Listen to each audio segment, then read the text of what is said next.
Capítulo 24. La construcción del templo. Me hubiera gustado poder afirmar que todo volvió a la normalidad después de que Baba partiera, pero no fue así. De hecho, fue entonces cuando empecé a ser consciente del verdadero efecto que había tenido en mi vida conocerlo. Baba fue como un viento que, al soplar en la ciudad, cambió para siempre la dirección de mi vida de la soledad al servicio, lo cual resultó ser positivo, ya que la comunidad espiritual de Gainesville se había fortalecido. Los domingos solían acudir entre 40 y 50 personas a nuestro servicio religioso, la mitad de los cuales tenían que sentarse fuera, en el suelo de madera. Además, mis clases en Santa Fe cada vez contaban con más asistentes, especialmente tras la publicación de mi segundo libro, Ley del Karma, Ley de Voluntad, Ley del Amor. El contestador automático grababa mensajes de gente de todo el estado que elogiaba el retiro y preguntaba cuándo tendría lugar el siguiente, una pregunta de lo más oportuna, ya que a raíz de aquella experiencia me había contactado un profesor universitario que deseaba que organizáramos otro retiro para su maestra Ma Yogashakti, una santa de la India conocida como Mataji. Si bien la cantidad de tareas que la vida estaba poniendo en mis manos era descomunal, lo aceptaba como parte de mi compromiso de rendición. Las meditaciones que realizaba por la mañana y por la noche eran mi refugio, y a lo largo del día aprovechaba cualquier oportunidad para aquietarme y centrarme. Cada vez que entraba o salía del coche, ralentizaba la respiración y visualizaba la tierra girando por el espacio exterior.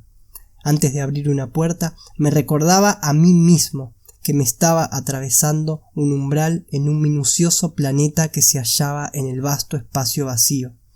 Afortunadamente, el flujo de energía que ascendía hasta el punto situado entre las cejas me ayudaba a centrar ahí la atención. Poco a poco, comencé a darme cuenta de que esa vida de servicio constante era la otra vida a la que se refería el sueño que había tenido. En mi nuevo camino de despertar, había dejado de considerar la vida como un obstáculo para mi desarrollo espiritual. Ahora la vida era el campo de batalla en el que había de permanecer lo suficientemente consciente para poder dejar atrás de buena gana mi viejo yo. Para ser sincero, todavía había de superar un sinfín de resistencias internas. Así pues, la vida siguió empujándome hacia la organización de un retiro para Mataji. Nunca había oído hablar de ella, y en realidad no lo deseaba, pero conseguí rendirme ante lo que la vida me ofrecía. Y, una vez más, esta me reservaba un suceso inesperado. Unos días antes del retiro, paseaba por mi finca con Mataji cuando de pronto ella se detuvo a mirar el bosque. Tras permanecer inmóvil durante unos instantes, susurró: «Miki, esta tierra es sagrada. Algún día albergará un gran templo y vendrá mucha gente hasta aquí». Recuerdo perfectamente que la voz de la cabeza replicó: «Tendrá que ser por encima de mi cadáver». Sin embargo, al cabo de 6 meses se había erigido un templo en ese preciso lugar del bosque. Tenía la impresión de que la visita de Mataji había servido para comenzar el proceso de convertir mi refugio de soledad en un centro espiritual. A lo largo del retiro mencionó más de una vez la futura construcción de un templo en mi terreno, y yo me encogía cada vez que lo escuchaba.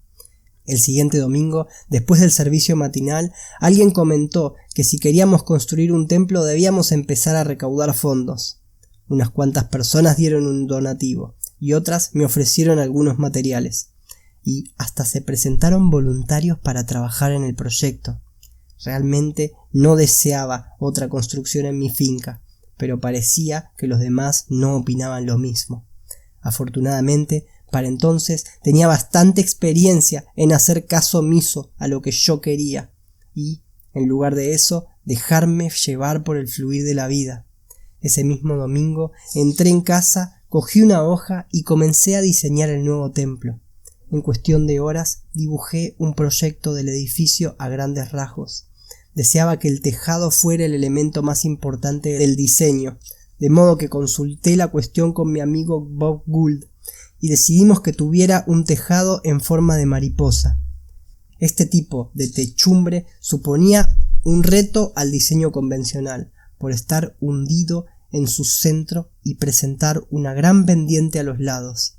Desde el interior, el techo de vigas del templo sería una estructura dinámica semejante a unas alas gigantes que se abren al cielo. Diseñé el templo de tal modo que permitiera un aforo de 3 veces mayor que el que permitía mi casa. Al día siguiente encontré el mejor punto para la ubicación y comencé a despejarlo. Naturalmente, coincidía exactamente con el lugar al que se había quedado mirando Matají mientras afirmaba: aquí se construirá un gran templo. Había calculado que los materiales necesarios para la construcción costarían alrededor de $8,000. La mano de obra no suponía ningún problema. Nosotros mismos nos encargaríamos de construirlo. Sin embargo, los asistentes al servicio dominical no eran precisamente adinerados. La verdad es que ignoraba cómo podríamos financiarlo. Lo cierto es que el dinero fue llegando a medida que lo necesitábamos, y algunas veces ni siquiera conocía su procedencia. Lo peor que nos ocurrió en este sentido tuvo lugar el día en el que tan solo nos quedaban 2 paneles para seguir trabajando.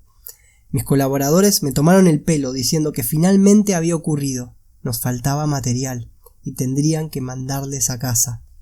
Yo les repliqué que mientras tuviéramos algún panel podíamos continuar con la obra. Después descansamos para comer y fui a ver el buzón. Al abrirlo me encontré un sobre con $2,000. No aparecía ningún nombre y aún hoy sigo sin saber quién fue el generoso donante. Este tipo de anécdotas ocurrían una y otra vez. Lo asombroso no era solo que el dinero continuara apareciendo cuando era necesario, sino que lo hacía en las cantidades exactas que se requerían para volver a avanzar hacia el siguiente paso. Así es como construimos el templo. Nos llevó unos 3 meses y de repente, un buen día, lo habíamos terminado. En septiembre de 1975 lo inauguramos celebrando allí el servicio dominical. Los asistentes nos regalaron diversos objetos que tenían un significado espiritual para ellos. Por ejemplo, un profesor de religión trajo una bella estatua de madera de Buda. Otra persona donó un cuadro de Jesús para el altar. Y yo coloqué mi imagen favorita de Yogananda, que había permanecido siempre en mi espacio de meditación desde que vivía en la finca. Poco a poco, los objetos del templo comenzaron a representar a todas las religiones, todos los santos, todos los maestros. Así como las vigas del techo se extendían hacia el cielo, el templo pertenecía a todas las personas cuya religión era la realidad de lo infinito. Dicho templo se ubicaba en el planeta Tierra, una minuta pelota que gira a través de la vasta oscuridad del espacio vacío y da vueltas alrededor de una de miles de millones de estrellas de nuestra galaxia. Era un lugar universal por abrazar a todas las religiones y al propio universo. Así pues, pasó a llamarse el Templo del Universo.